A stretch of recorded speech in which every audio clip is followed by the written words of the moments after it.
स्त्रीत्व का अभिशाप।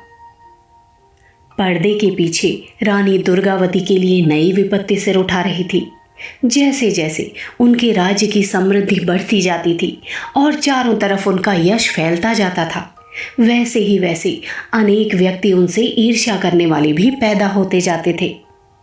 यदि कोई पुरुष शासक ऐसी उन्नति करता तो शायद लोगों का ध्यान उसकी तरफ अधिक आकर्षित ना होता, परंतु एक स्त्री का इतना आगे बढ़ना और अधिकांश पुरुष शासकों के लिए उदाहरण स्वरूप बन जाना लोगों को खटकने लगा।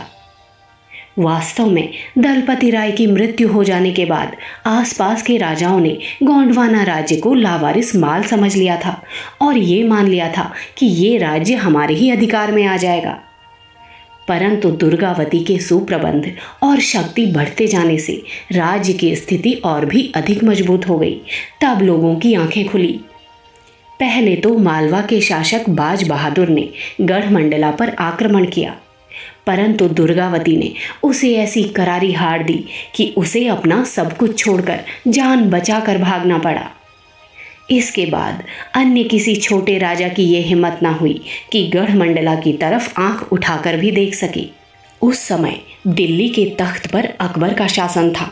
वो भी कम उम्र का ही था, परंतु परिस्थितियों ने उसे उसी उम्र में महत्वाकांक्षी और कूटनीतिज्ञ बना दिया था।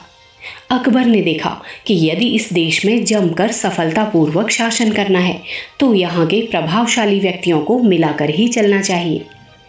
यही सोचकर उसने राजपूत राजाओं के साथ शादी विवाह का प्रस्ताव किया और एक दो स्थानों के राजाओं से ऐसा संबंध स्थापित करके उन्हें अपना पक्का हितैषी और मित्र बना लिया। जो लोग अकबर की इस तरह की चालों में नहीं आ सके उनको ताकत के जोर से दबा दिया गया। उसने मालवा और बंगाल को अपने अधिकार में कर लिया था और अब गोंडवाना और दक्षिण की तरफ बढ़ने की कोशिश कर रहा था। रानी दुर्गावती ने भी उसके इरादों का अनुमान लगा लिया था, परंतु इतने बड़े सम्राट का सामना करने की शक्ति गढ़मंडला में नहीं थी। फिर भी रानी समय को निकालती हुई चुपचाप अपनी सैनिक शक्ति को बढ़ाती रही। उन्होंने निश्चय कर लिया कि चाहे वो एक स्त्री ही है तो भी अकबर के किसी भी अन्यायपूर्ण आदेश को नहीं मानेगी और ना ही अपनी स्वाधीनता को ऐसे ही चले जाने देगी। संदर्भ पुस्तक रानी दुर्गावती, लेखक पंडित श्रीराम शर्मा आचार्य।